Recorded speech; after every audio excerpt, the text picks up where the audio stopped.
Réussi son pari, il a terminé 7e après 6h26 de nage. Mais conséquence, le Sétois est quand même classé 2e mondial, c'est quand même énorme.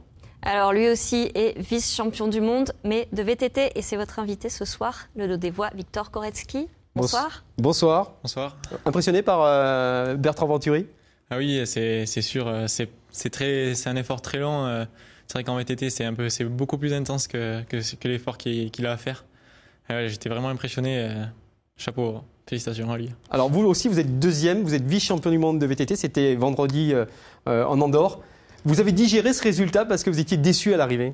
Ah ouais, j'étais vraiment beaucoup déçu. C'est vrai que pour une course de VTT, c'est très rare quand ça arrive au sprint, comme ça s'est passé là. Du coup, ouais, c'est vrai que je me suis refait beaucoup de fois la course dans la tête pour savoir si j'avais fait des erreurs. Et c'est vraiment décevant de faire toute une année d'entraînement et de jouer un titre mondial sur une défaite de seulement 2 secondes. Voilà. Et vous avez perdu contre votre meilleur ennemi, un Néo-Zélandais. Oui, on se suit depuis toujours. Déjà dès les premières catégories juniors.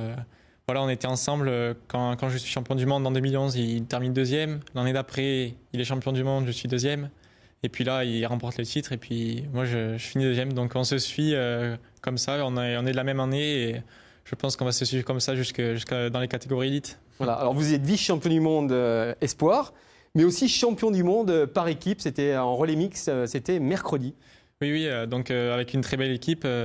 Antoine Philippe en junior, Jordan Sarrou en élite et en fille Pauline Ferrand-Prévot qui a été championne du monde aussi en individuel.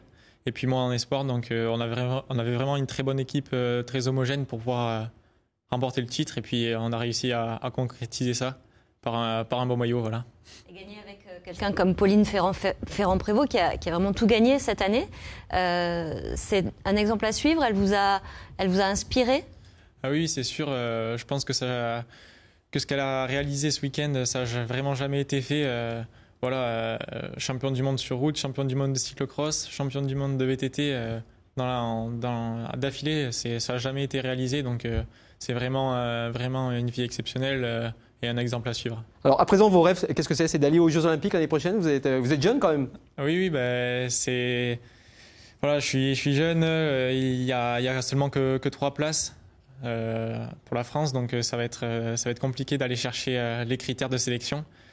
Donc si c'est pas l'année prochaine, j'espère que ce sera pour les Jeux d'après, donc à Tokyo.